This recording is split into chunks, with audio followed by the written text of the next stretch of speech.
بسم الله الرحمن الرحيم. الحمد لله الذي خاد عباده إلى جنته فضلا وكرما بسلاسل الإيجاب. أوجب علينا طاعته وما أوجب إلى جزيل الثواب والسلامة من العقاب. أحمده تعالى وأشكره على نعمة الإيمان وما من به علينا من دوام العافية والإحسان. وأشهد أن لا إله إلا الله وحده لا شريك له وأن محمدا رسول الله صلى الله عليه وسلم شهادة عبد منيب خاش أواه. والصلاة والسلام على سيدنا ومولانا محمد وآله وصحابته من الأزل إلى الأبد. أما بعد، فيا أيها الناس اتقوا الله تعالى حق التقوى وراقبه مراقبة من يعلم تعالى يسمع ويراه. واعلموا أن خير الحديث كتاب الله وخير الهدى هدى محمد وشر الأمور محدثاتها وكل بدعة ضلالة وكل ضلالة في النار.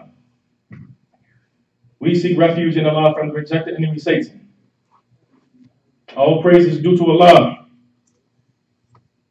After praising Allah, who is the creator of everything in the heavens and on earth, men and jinn, seen and unseen, we then send salutations and prayers and blessings upon his beloved prophet, messenger, and slave servant, Muhammad Rasulullah sallallahu alayhi wa sallam, and upon his family, his companions, and all the prophets and messengers of Allah. May Allah be well pleased with them. We say all praises due to Allah, who has showered us once again with his mercy and with his guidance, and has given us the ability and the means to be present here today at this holy gathering. We rejoice again that Allah has given us another week of respite so that we can listen to the message and do good. I remind myself and everyone here that our only purpose in life is to worship Allah. It is why we were created. These are his words in his book. He made us so that we may know him. But there are times in our lives and our daily routines that we forget our purpose. Our emotions get the best of us. The distractions of the dunya and the distractions of this country often causes us to act other than Muslims. And Allah is disappointed in us. But our biggest cheerleader in all the wrong that we do is Shaitan. So just know that when Allah is upset with you, Shaitan is rejoicing. So anytime your character is other than a Muslim, your actions, your behavior, your facial expressions, how you speak to your mother, how you speak to your father, your sister, your brother, Shaitan is rejoicing and Allah is disappointed. That is not the way of our messenger, Prophet Muhammad sallallahu alaihi wasallam. It is important for us to know that having good character requires an awareness. It requires you to be conscious of what you should be doing. It requires an honesty with yourself. We have everything that we need in this religion to be successful. But we have to measure success by our standards, by Allah's standards, by Prophet Muhammad sallallahu alaihi wasallam standard, and not the worldly standard. You know, I was talking outside of Jumuah last Friday, and it was said that, you know, if somebody drove up right here in a Bugatti or a very expensive car, that everyone would be impressed. Everyone would be in awe of this individual, knowing that that car is $1 million vehicle. This person has never made salat. This person has never guided one person to Islam. They have never said La ilaha illallah in their entire life, never even thought to do. Allah has not chosen them to be Muslim. But we in awe of someone who has a nice vehicle, a worldly thing, a possession that will not benefit him in the next life. And we show no love and respect for the people of knowledge. If a scholar walked up right now or drove up right now in a very inexpensive car, nobody would go outside. I'm like, oh, that's Sheikh such and such or Imam such and such. Very few people will be in awe of this individual. But this person drives up in a nice vehicle. We don't even have to know him. We automatically want to gather around and see who is this driving this nice car. You know, it's like the story of after Prophet Muhammad sallallahu alaihi wasallam passed away, they said to a group of people that the inheritance of Prophet Muhammad sallallahu alaihi wasallam is being given out at the masjid. And everybody stopped what they're doing and run into the masjid because everybody wants a piece of his inheritance. And they were very disappointed when they got to the masjid because all they found was people reading Quran, which is the inheritance of Prophet Muhammad sallallahu alaihi wasallam. But even back then, they didn't value Quran. So imagine these hundreds of years later how much we devalue Quran and good character and practicing Islam the way it's supposed to be valued. We must grab hold of our purpose and keep it here in the front of our minds and not let the distractions of shaitan cause you to be other than a Muslim. There have been many times in my daily life, I drive a lot. I may do 200 or 300 miles a day driving all over Georgia. And I put the address, my destination, my desired destination in the GPS. And I'm on the highway, I'm on 20, which is long. You can go almost the whole Georgia on 20. And I somehow am disconnected mentally from the device. I've put the destination in exactly where I want to go. It's telling me turn by turn. It's telling me, it's alerting me, it's giving me verbal cues and it's giving me cues on the screen that I can see in my periphery. But somehow I'm disconnected from the guy. I'm thinking about, oh, my wife said something I didn't like earlier, my child is not doing this and that. I'm thinking about other obligations that I have. And I'm disconnected. And I look up and I'm 10 miles off course. I passed that exit 10 miles ago because I'm disconnected. And that's how we are in our daily lives. We have the guide, we have a GPS, and it's 100% accurate. It makes no mistakes. It does not need to be updated with new maps when new roads are built. It has everything that you need to be a good Muslim. But somehow we still wind up off course. And there's steps that you can take as Muslims to check yourself and have good character and not allow yourself to continue to ride down the wrong direction. The first thing that a Muslim who has a desire to improve their character should do is assess honestly where they are.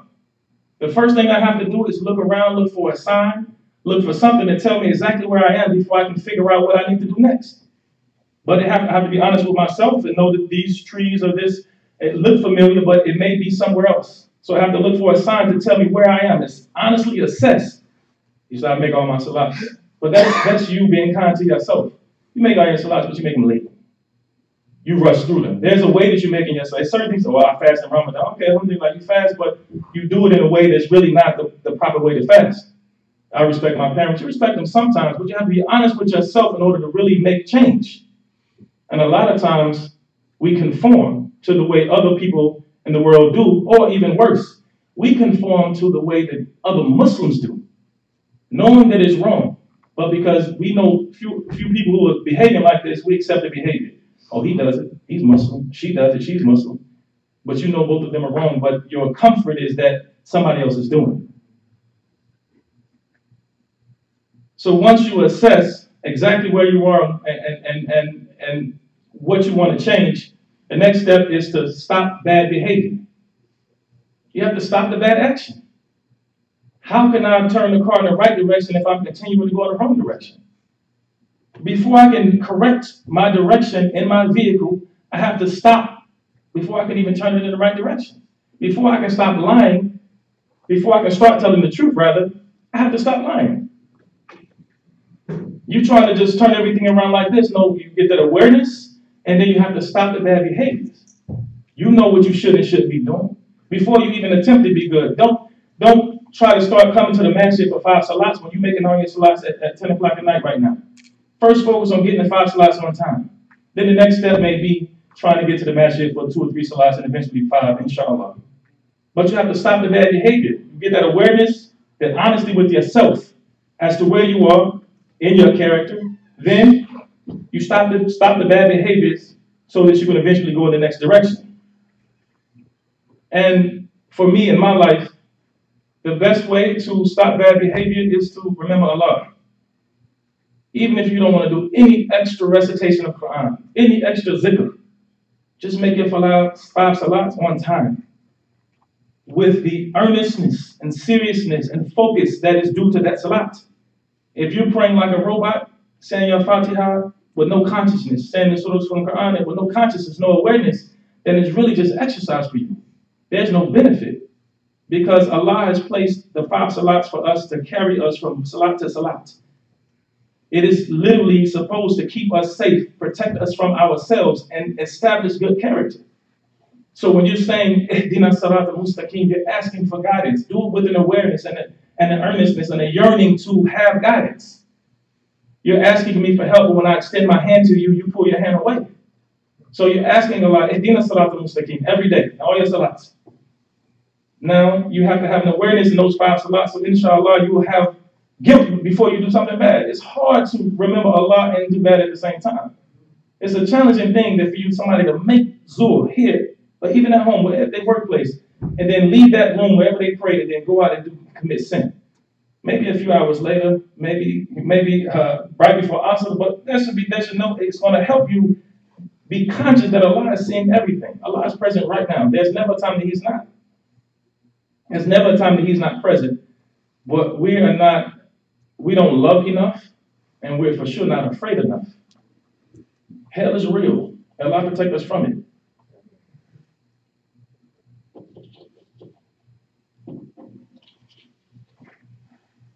And the third step is to find a teacher.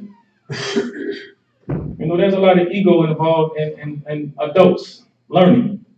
We think children are the only ones who can learn. Find a teacher, someone who knows Allah better than you, who knows Quran better than you, who can understand the meaning of Quran better than you. That's the only way to elevate yourself. If you're around people who are on the same level you are all the time, you're not going to elevate them, they're not going to elevate you. Everybody's going to always be C and D students. Even when I was in school, I wasn't a good student, but I hung around A students. I didn't even like some of them, but there was some benefit in me being around them. They're going to study for the test. So you want to be around, you want to have a teacher who is willing to help you, willing to take your phone call and assist you when you're in a jam. And I'm not talking about a physical jam like you need a tow truck. I'm talking about you're conflicted. You don't know what Islam says about this. And you have this desire. For example, I do counseling myself, and I have some Muslim young men who have an attraction to a non-Muslim woman. I'm technically not his teacher, but I'm in a position to influence him to do good. And I gave him what Islam says about it, and then I told him some of the benefits of marrying a Muslim woman and some of the challenges that he will face marrying a non-Muslim woman. We know that Allah has said it's halal. You can marry a woman of the book. I understand that. But you have to think beyond your nose. This is the mothers are the first teachers. What is she going to teach her children? And the reason I say that hell is we're not scared and we're not afraid enough. We're going to be asked about a lot of things that we are not conscious of. How you talk to your child is going to matter on the day of judgment. You may believe it won't.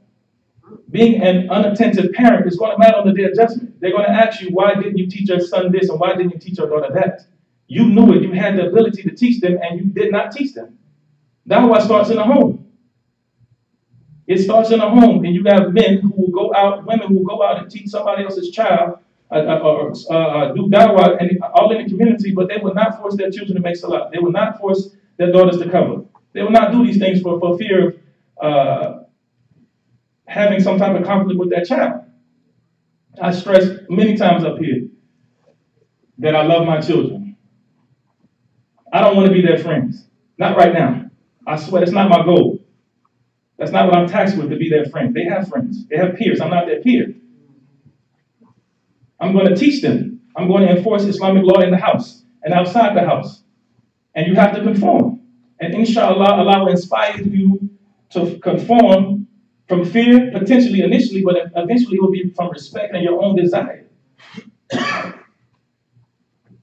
On a personal note, I didn't have a desire to be a good Muslim when I was a teenager.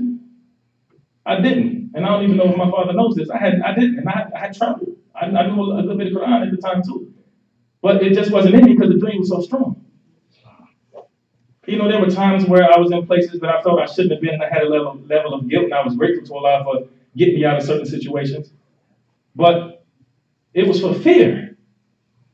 I prayed when I was 14, 15 for fear, because if you didn't pray, it was going to be a problem when my father got home.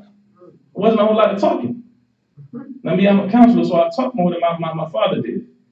And I try to touch their hearts and explain to them why they should pray. And then I'm still going to make them pray. But that fear eventually turned into respect and admiration for his sincerity about Islam, because now I have that same sincerity. And I don't know if I would have had it if the harshness and the belt wasn't there. So we have to understand, inshallah, one day I will be friends with all of my children, very close companions when they're adults. But right now they're under my leadership, and my job is to guide them.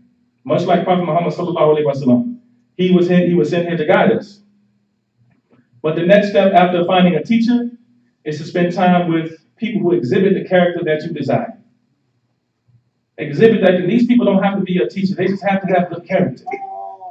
I know on certain road trips I go on, no matter what, we're not going to miss a salat. Not with this brother in the car. We're going to pull over, we're going to find a rest station or something. We're not missing no salats. It's not having fudge. I don't care what. If we 10 minutes from the destination, he don't stop and pray. And it may seem irritating to some people, but that's the character that we should all have. So you find people who are ahead of you in character, and you spend time with them, and naturally you are going to benefit from their presence. They say when two people are in a room, only one of two things is going to happen. You're going to influence them, or they're going to influence you. That's it. It's going to happen, whether you're conscious of it or not. And sometimes we're not even aware of how we've been influenced. Sometimes it's for the bad, sometimes it's for the good. But if you're around people with good character, the likelihood of you being influenced in the good is high. I remember when I first got married, I used to spend time with men who had been married for at least 5 years. I wanted to know the mistakes and their successes so I could learn from them. I really didn't want to be around somebody who was going through the same thing I was going. How are you going to advise me? It's the blind leading the blind at that point. So I spent time around people who had years on me. I am the youngest of the people that I spend time with. So I'm always benefiting from them. I tell them this all the time. The brothers that I spend time with the most, I am the youngest. So I don't know if they benefit from my presence, but I definitely benefit from theirs.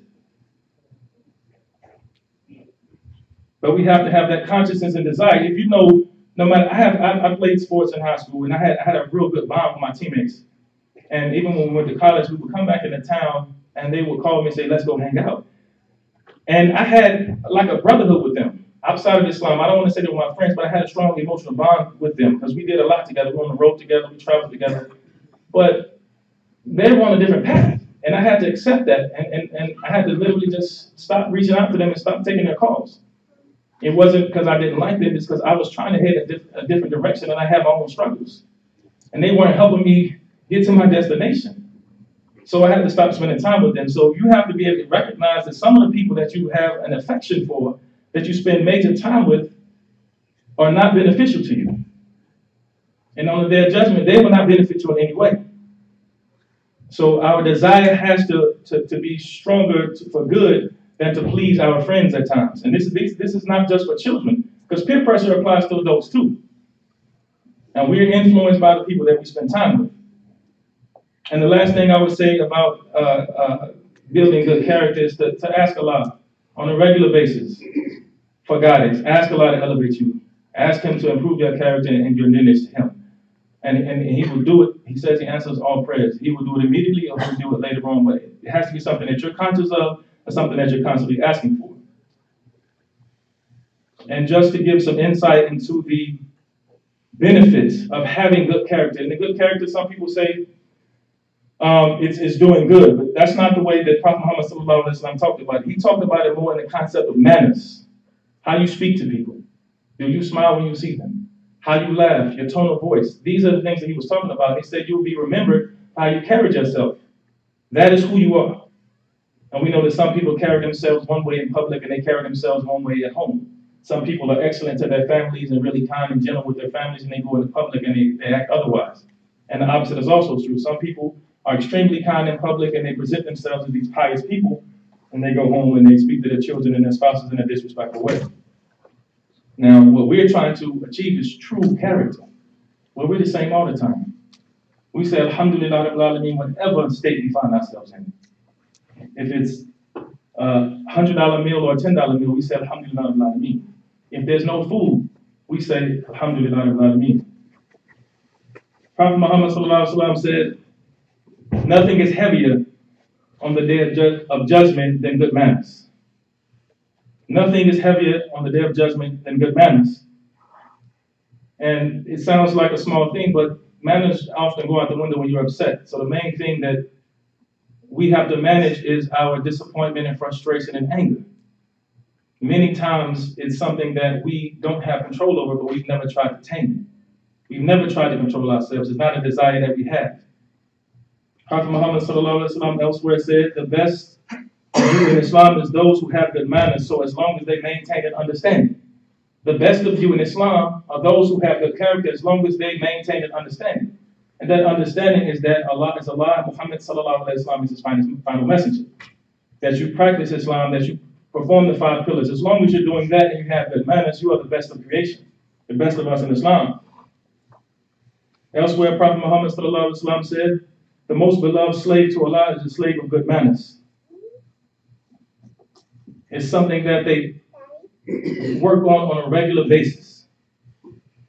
And I'm stressing that I'm not talking about giving sadaqah, giving to the masjid, helping people. I'm talking about your day-to-day interactions with people. Because there'll be times where you do good and there'll be times where you do bad. You have more resources than others and you're able to help people. But what you don't need money for is to have good manners and be respectful and be kind and smile and have pleasant interactions with your brothers. And there are hundreds of hadiths literally about how Prophet Muhammad sallallahu alaihi wasallam stressed this.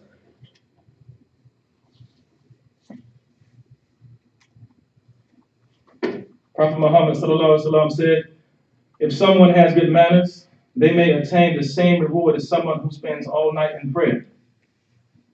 And I don't know how many of us have spent all night in prayer, but it's not necessarily an easy thing. And if you're telling me just from being kind to people and having a pleasant demeanor and speaking in a low tone and not laughing too much or laughing too loud, these minor things that I can do to attain the favor of Allah, then it should be something that we invest time and focus and energy on trying to accomplish.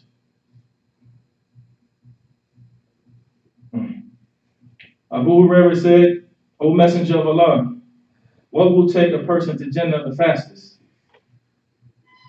He responded, what is between your 2 lips and what is between your 2 legs? Now the tongue, it is a gift and a curse. Literally, if you use it for good, it'll elevate you to Allah. A person that reads Quran all the time with that same tongue, they're getting closer to Allah with every letter they read. The person that says La ilaha illallah often, they're getting close to Allah. The person that says Alhamdulillah often, they get close to Allah. But that same tongue can be used to take people to hell. May Allah protect us from this. The same thing with the private. These are tools. This is how we procreate. Rasulullah said, if you have 3 daughters and they're good Muslims and they're good wives, then you guarantee Jannah. How do you create daughters? With the same tool that'll get somebody in the hellfire. It's all about how you use it. This shooting that recently happened, that tool is for protection. It's for war. But he can take that same tool and use it for bad. May Allah have mercy on the people that have survived that and their families. It's important for us to understand that everything that is in creation, most things in creation rather, can be used for good and they can be used for bad. But when we talk about the tongue, the eyes are the gateway to the soul. And often what we take in with our eyes eventually translates to what we speak. If I'm constantly watching lecture, I'm constantly reading Quran, I'm constantly reading Hadith, I'm constantly looking into the face of my brothers and sisters, looking into the face of my mother and my father, then I'm likely to speak good with those same eyes and that same tongue. If I watch nonsense on television, I hear people say I don't watch a lot of television. Who needs a television nowadays? You say you don't watch a lot of television, but you have a lot of screen time. If you're not on the television, you're on your tablet. If you're not on your tablet, you're on your computer. If you're not on your computer, you're on your phone. When are you looking at the book of Allah? When are you looking to the face of your brother and to the blessings that are your children? See, mothers, discipline, say, stop that. Stop looking at the phones. Look at your child. It's barking just looking at your child. But we sit here and we have a lot of FaceTime and then we can't figure out why we don't have good speech. Why we talk about nonsense all the time. The tongue is one of the 2 fastest ways to get to hell. And even the private parts is perverted by what we take in on the screen. We walk around all day saying, I'm going to lower my gaze. I lower my gaze. I don't look at men. I don't look at women. I look down when I see a beautiful man. I say, mashallah, I look down. But then you go home and what do you watch on television? Do you lower your gaze on the television? It's one of the tricks of shaitan. You feel pious because when you see a good man, but you go watch 3 hours of a movie, a man with a woman half naked on television, and you think it's not perverting you, and perverting the way you see women, and perverting the way you see men. But the same screen, this same device can be used for good. I don't have a social media account. I'm relatively young because I've seen the good and the bad. And in my opinion, the bad outweighs the good. Now I use it to communicate overseas, like WhatsApp and devices like that, but these children are not looking at lecture on YouTube. That's not what they're watching. These people are not Snapchatting ayahs of Quran. They're not Snapchatting hadiths. They're Snapchatting selfies on Twitter and on Facebook. And it's feeding the ego.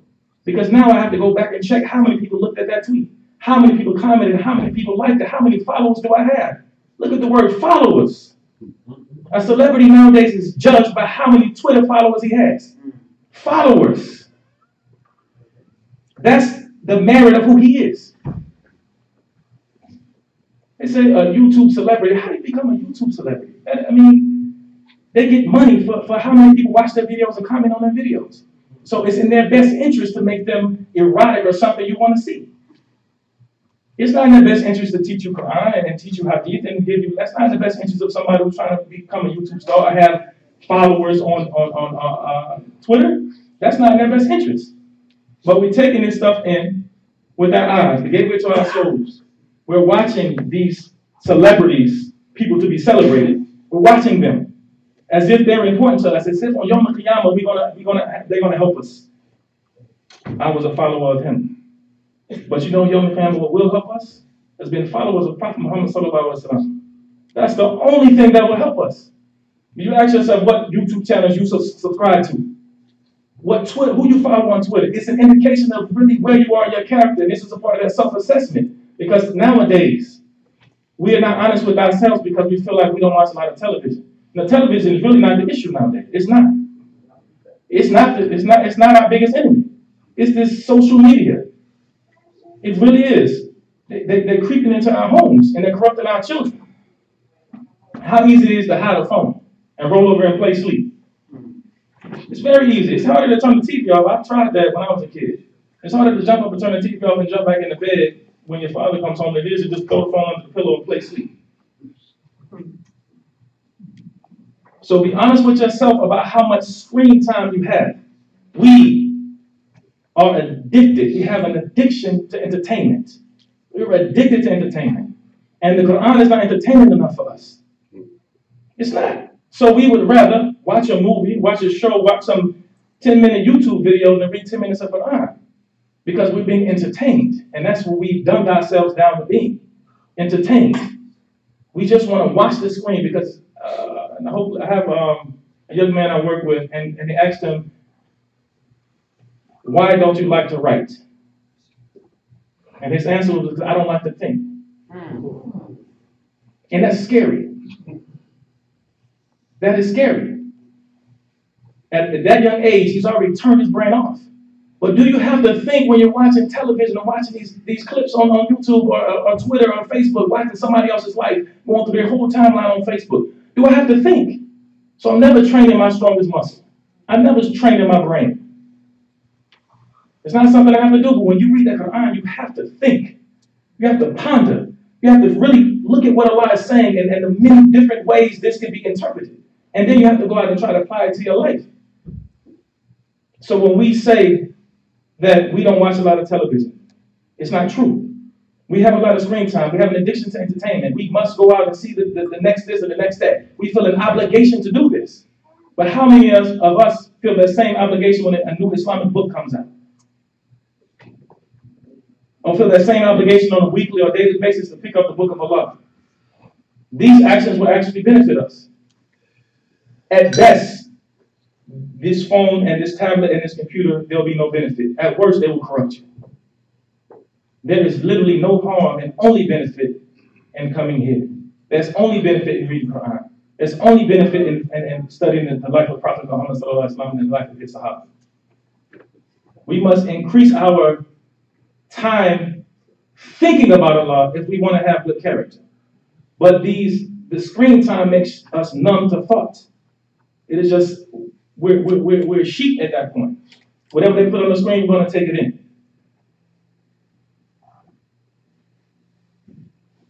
And once Prophet Muhammad said the two things that are fastest to Jannah,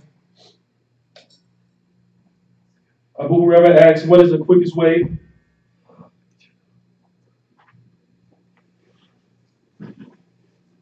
to get to Jannah? That other one's the quickest way to go to hell. Now we ask him, what's the quickest way to get the fastest way to get to Jannah? And he said, fear Allah and have good manners. He said the quickest way to go to hell is between your two lips and what is between your two legs. Then he said, what is the quickest way to get to Jannah? He said, fear Allah and have good manners. How hard is it to have good manners? How hard is it to be kind to your brothers and sisters? But I go back to, it is just as easy to get trapped and tricked into watching mindless things which pervert your actions, your tongue, your thoughts, and how you perceive men and how you perceive women. Prophet Muhammad was not sent to us to tell us how to behave. He was not sent to us to tell us how to worship Allah. He was not sent to us to tell us how to be good husbands and good fathers. He was sent to show us the way to do all these things. And there's a big difference between telling somebody something, do what I told you to do, and showing somebody something. He has shown us. There was nothing that Allah instructed him to do. There was nothing that he instructed his Jumu'ah to do that he didn't do himself. He didn't say, y'all fast in Ramadan, I'm going to fast like this. He didn't say, y'all fast for 30 days, I'm going to fast for 15. Y'all pray 5 times, I'm going to pray 3. He never. He showed us exactly. He got angry, but he would sit down and be quiet. Aisha radiallahu anha said that he would be silent often. We feel the need to express our anger all the time. This is how I feel. If we don't like somebody, we want them to know we don't like them. What's the benefit? What is the benefit? Especially if we all supposed to be on the same team. We all are on the same team. We all under the ummah of Prophet Muhammad sallallahu alaihi wasallam. We all have shortcomings and we all have strengths, but we only focus on the shortcomings. There are things that many people in this room can do that I cannot do, and there are things that I can do that many of these people in this room will never be able to do. But that's what makes us great together.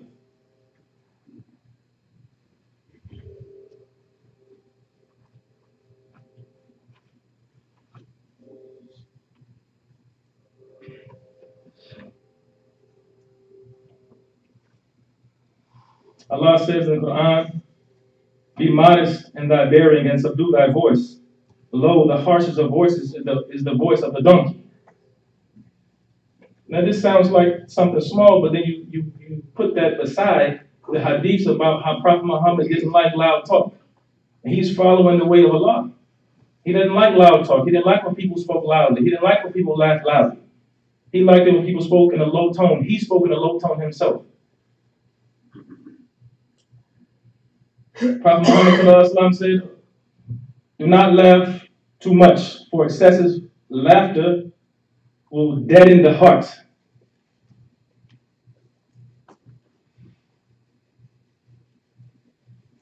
Aisha radiallahu anha said, never did she ever see Prophet Muhammad laughing so heartily that he showed his back teeth. He would only smile slightly when he laughed.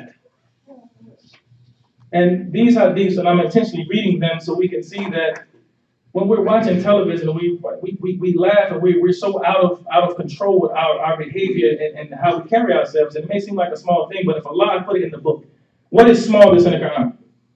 Show me the small ayah in the Quran. It doesn't exist. Allah said in the Quran, the harshest of all voices is the voice of the donkey. And then his messenger said, subdue thy voice.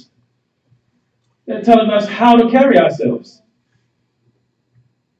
They said, the people that do good will not necessarily be remembered for the good they did, but the people who carry themselves with good manners, that's what we see when we see them. He's quiet. Oh, he's a humble brother. She's a humble sister. That's what we see about them. That this person could donate to the masjid every Friday, but that's not who they are. Who they are, how they carry themselves from sun up to sundown. And what all of these things and social media and devices and movies and television, what they do to you is they make you lose your consciousness and your discipline.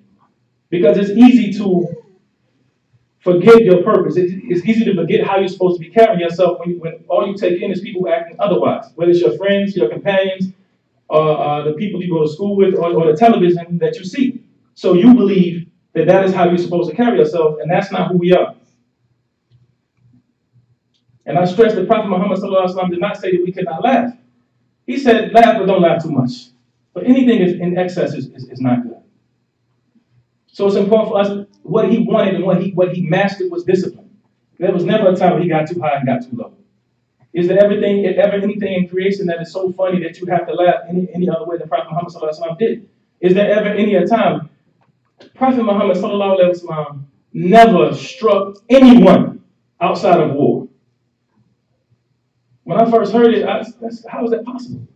For a man to live that many years, have children, have all these people who didn't like him. And it wasn't war when they were dumping things on his head. That wasn't war. It wasn't war when they were fighting him. He never struck anyone outside of war. And we, as men, feel like when we're wrong, the first thing we want to do is show physical aggression. And that's what men do. So it's important for us to know that we are trying to chase the character of Prophet Muhammad sallallahu alaihi wasallam.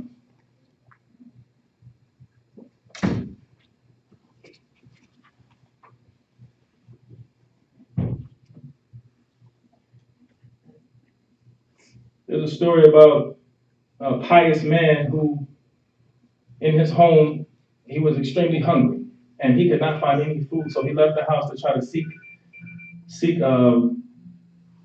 food. And he found a garden with a fence, but the apples from the tree hung low. He took one apple and he ate it. He started to feel remorse as he ate it. He finished the apple and he went home. His piety consumed him and the remorse consumed him. So the next morning he woke up and he sought out the owner of the farm, of the garden rather. And he found the man and he said, I have come to you because I took an apple that was hanging over your fence and I did not have permission, so I'm asking you for permission and forgiveness. And the man said, not only will I not forgive you, but on the day of judgment, I'm going to complain to Allah that he punish you. And this man had sincere piety, because how many of us would go through the trouble of finding the owner of an apple? We hungry. Elijah fed me. That's how we're going to look at it. But he had a level of piety that we should aspire to have. So the man, the owner of the garden, he's walking away, and the man is walking behind him, begging him, literally with tears. Said his beard was soaked. Please forgive me, because he understands on the day of judgment, there's no more work, it's only accounting, and he didn't want this on his record. So he followed him home, because the garden was not where he lived, and he shut the door on him. No, I'm not forgiving you. So he sat outside his door until he had to leave his house for the next salat. And then the owner of the garden came back out, and he's still crying and sobbing, begging him to forgive him. So after the salat, he went back home, and he said, okay, he's begging him again. He's saying, whatever you want from me, I will give it to you. I will work in your garden for the rest of my life. I will work for you for free. Just forgive me and give me permission. This one apple now. We say, astaghfirullah, we finished. But he was actually trying to make wrong his rights, right his wrongs, rather. So he eventually came out and said, okay, I will forgive you on one condition, that you marry my daughter. Us were like, okay, I get a wife. MashaAllah, that's not a bad deal. But he went further and said, my daughter is blind, deaf, and cannot walk. So immediately the man was sad because he said, he thought about, how can I even take care of someone like this?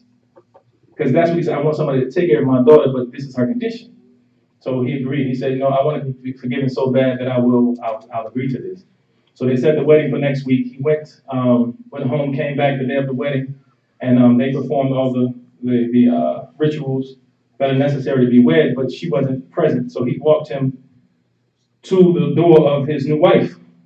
And he said, this one you can enter. So he walked in and he saw the way it's described is a beautiful woman as if she was from Jannah and she never made it to the earth. And she saw the wonder in his face Like, this is not what your father described to me. So she approached him and kissed his hand and said, welcome, my husband. So she continued and she said she still saw the bewilderness in his face, and she said, I am blind from seeing anything haram. She said, I am deaf from listening to anything that Allah does not want me to listen to.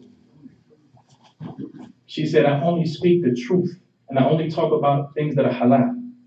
And my feet will never take me anywhere that Allah does not want me to be. And then they married. And these are two pious people, because that man was extremely pious and that woman was extremely pious. And from this union, we have one of the great Imams in Islam, Imam Abu Hanifa. One of the biggest schools of thought in Islam. These are his parents, and this is how they came together. But piety breeds piety. So he came up in this holy household with his mother, never talking about foolishness, never listening to foolishness, never taking him places or going places he shouldn't be. And his father being so pious that he sought out the owner of an apple that he felt guilt about eating. This is his origin. So of course he became one of the biggest imams in Islam. And the last thing she said in the story was, blessings be on me for having you as a husband and for my father having you as a son-in-law. Like, she recognized the piety in him as well, because that is a unique thing for someone to go through such trouble. The reason I shared this story is because that is the piety that we should be striving for. Even if we never achieve it, if we get halfway there, imagine where we will be. But the first step is a consciousness and an awareness to be close to Allah.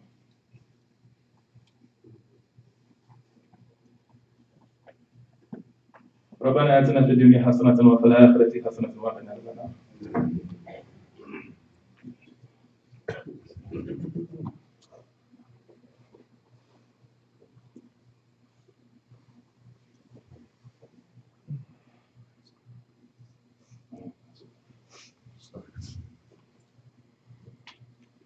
الحمد لله الذي أمرنا بالتقوى وابتغاء الوسيلة وهدنا على طلب الدرجة الرفيعة له الفضيلة.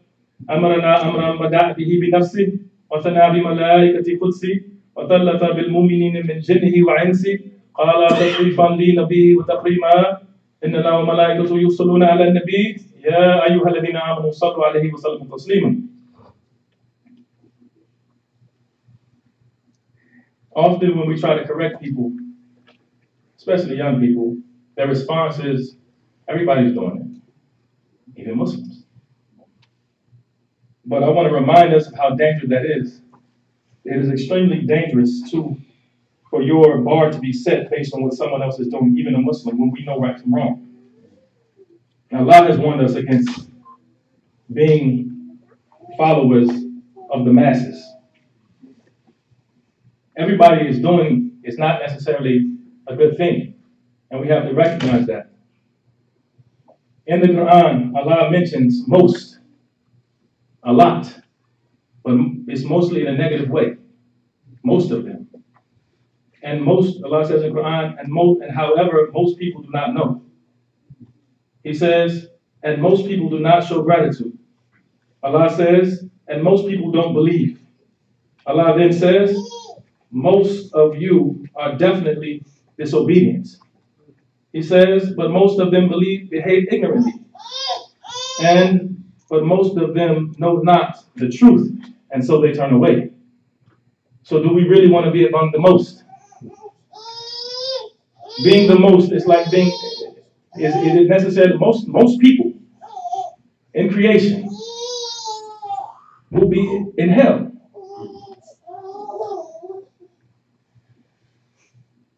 And what he says of the few, he says, and few of my servants are grateful. May Allah make us among the grateful. He says, but none had believed with him except a few. He says, in the garden of bliss, a large company of the former people and a few of the later. May Allah make us among them. May Allah make us among the few.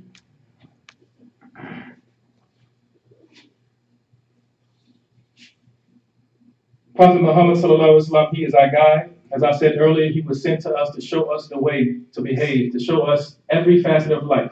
What he told us, he followed it up with action.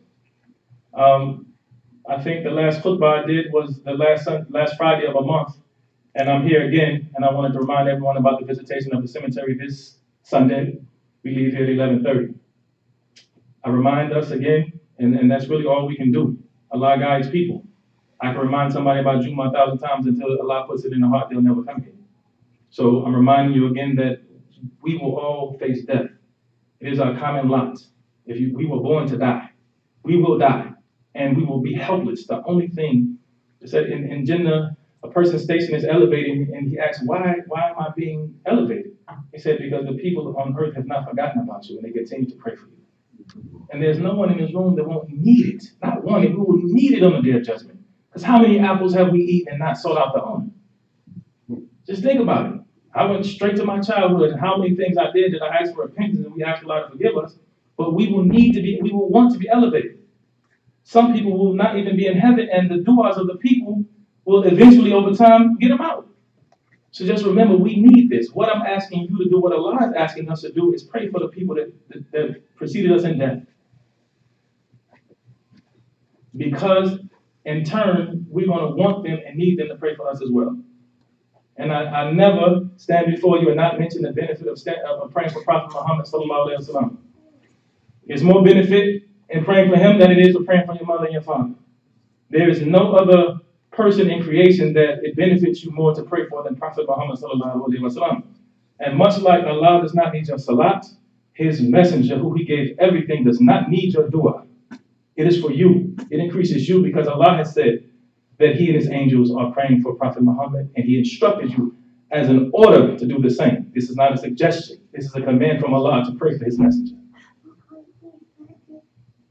Allahumma salli ala Muhammadin wa ala ali Muhammadin kama sallaita ala Ibrahim wa ala ali Ibrahim innaka Hamidum Majid. Allahumma barik ala Muhammadin wa ala ali Muhammadin kama barakta ala Ibrahim wa ala ali Ibrahim innaka Hamidum Majid. Allahumma salli ala Muhammadin abdika wa rasulika nabiyil ummi.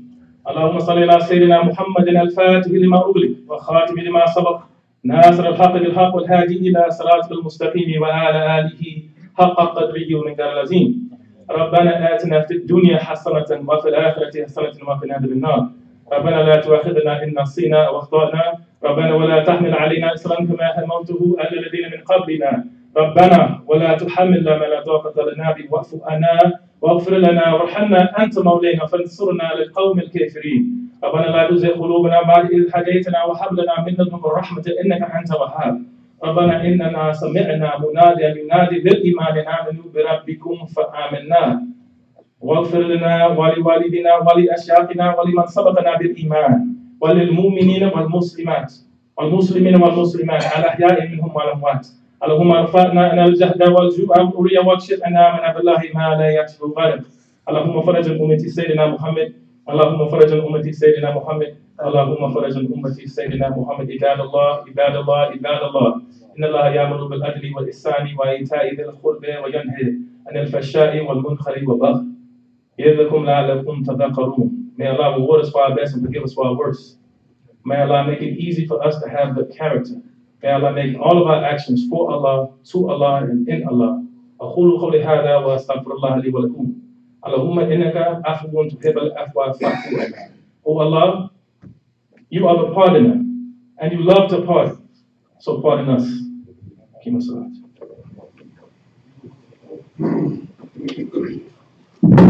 الله أكبر الله أكبر أشهد أن لا إله إلا الله أشهد أن محمدا رسول الله. حي على الصلاة حي على الفلاح قد قامت الصلاة قد قامت الصلاة. الله أكبر الله أكبر لا إله إلا الله.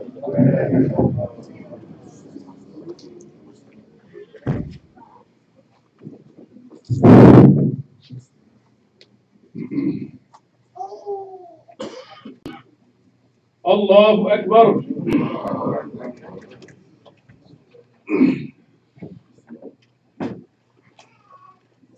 بسم الله الرحمن الرحيم الحمد لله رب العالمين الرحمن الرحيم مالك يوم الدين إياك نعبد وإياك نستعين اهدنا صراط المستقيم صراط الذين أنعمت عليهم غير المغضوب عليهم ولا الضالين.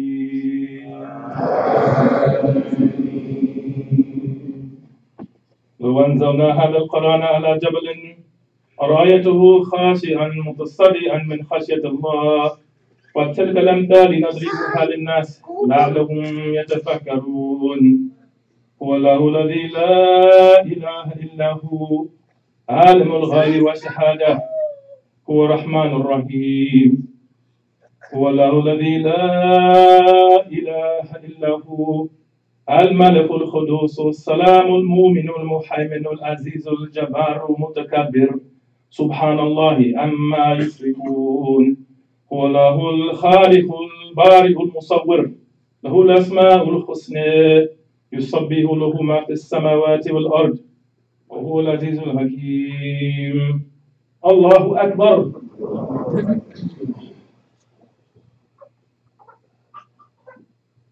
سمع الله لمن حمده. الله أكبر.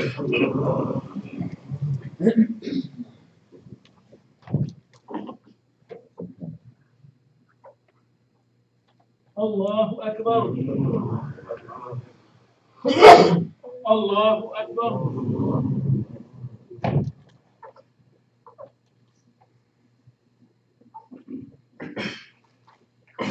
الله أكبر.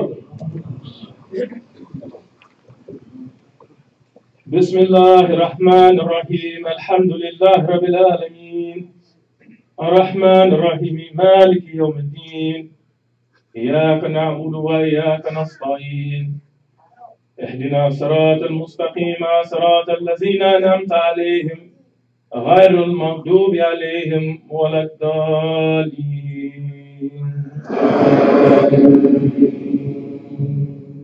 والسماء والطارق وما أدرك ما الطارق النجم الثاقب إن كل نفس لما عليها حافظ فلينظر الإنسان مما خلق من ماء دافق يخرج من بين الصلب والترائب إنه على رجه لقادر يوم تبلى السرائر فما له من قوة ولا ناصر.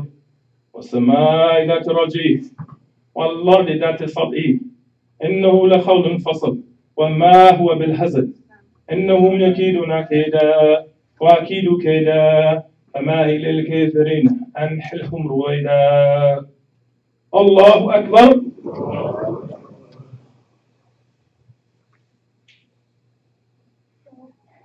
سمع الله لمن حمده. الله أكبر.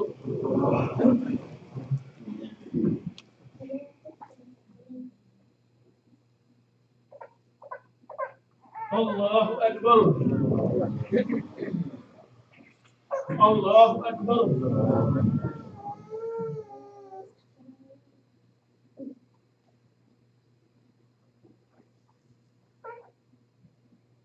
الله أكبر.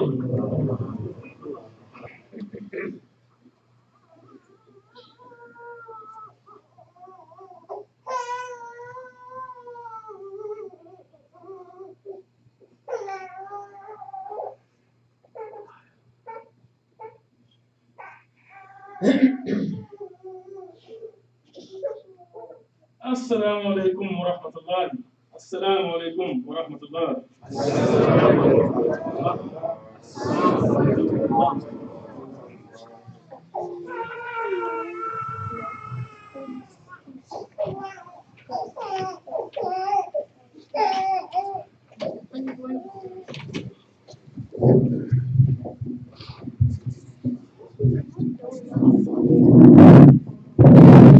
So I have the announcements for today. Starting today through Sunday, the Islamic Historical Society of America is presenting their first annual conference. It will be held at the Muhammad Schools. I don't have a price for that other than vendor fees are $25. There will be food, workshops, video presentations, pioneer interviews. They sent me something last night in an email in terms of the itinerary for the entire weekend. So I will be emailing that out. Didn't have enough time to print it out and bring it to the masjid. Monthly visitation of the cemetery. Come join us to pray for our beloved community and family members who have passed away. Our mothers, fathers, brothers, sisters, sons, daughters, husbands, and wives. We will meet here at Masjid Al Mu'minun at 11:30. Inshallah, this is this coming Sunday. We will be visiting Salam Gardens, and we will be doing this every last Sunday of every month. We will either be going to Salam Garden or the Lovejoy Cemetery. And I think we're going to the Lovejoy Cemetery every 3 months. So that means it'll be next month. Okay. Brothers, remember Saturday, March the 3rd as the day the African American male prostate cancer presentation will be held. Men 40 years of age and older are invited to a 1-hour presentation. For a team will receive a $20 gift certificate and knowledge to prevent and deal with prostate cancer. See Brother Haneef to sign up for this event. Muslims Endure was established July 31st, 2014, originally named Muslims Run. The first group run brought out 5 Muslims who walked 1 mile in the rain. We are now grown to approximately 75 active members participating in our yearly event and another 500 online members across the country lending their virtual support. Muslims Endure, along with Rajah Runners, Brothers Run Group, hosts weekly group runs or walks, group cycling, and swim sessions. Inshallah, Muslims Endure will be starting a walking program in March for sisters who desire to walk only. For more information on this program, please contact Sister Sophia Sabir by phone 404-734-7478 or email walk@muslimusendure.com. I sent out this flyer yesterday, I think it was. This flyer is about anyone who's interested in learning new job skills who want to change careers. Fulton County Department of Community Development is offering up to $8,000 that will help you to develop these new skills at more than 100 approved schools. There's information on the flyer. If I've got your email address, then you've got this information. I will be putting this flyer out on the bulletin board for anyone who's interested. And remember that Atlanta is in Fulton County, so that applies to you as well. Support Project Smile with a donation for their lunches on Sundays. Any donation would be highly appreciated. Breakfast is served here at the masjid on Sunday mornings from 9:30 until 2. We have a new Muslim breakfast restaurant, Ikhlas on Cleveland Avenue, is now serving breakfast on Mondays through Friday from 7 a.m. to 11. We should shop with Muslim businesses whenever we can. This means we support community life. Join in on the Arabic classes on Sunday after Fajr Salat here at Masjid Al Mu'minun.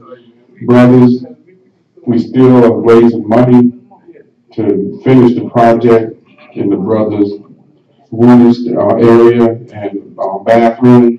As you can see with the money that we have collected so far, we've redone the lounge area for the brothers. So we still need you all support. After we did the lounge area for the brothers, we had one brother that donated $1,000 towards that effort. We are asking all brothers to please support this effort. And for those who are not familiar, we have Muslims who are studying overseas. And when I say Muslim, I'm talking about from children 5 on up. And so Sister Dahiya Muhammad is helping with funds that they need overseas sells homemade brownies for $1 and Zah's Amazing Braising Sauce, $5 for 8 ounce, $10 for 16 ounce. And this is a fundraising effort for the African American Islamic Institute for students who are studying the Quran abroad. May Allah continue to bless His community. Assalamu alaikum.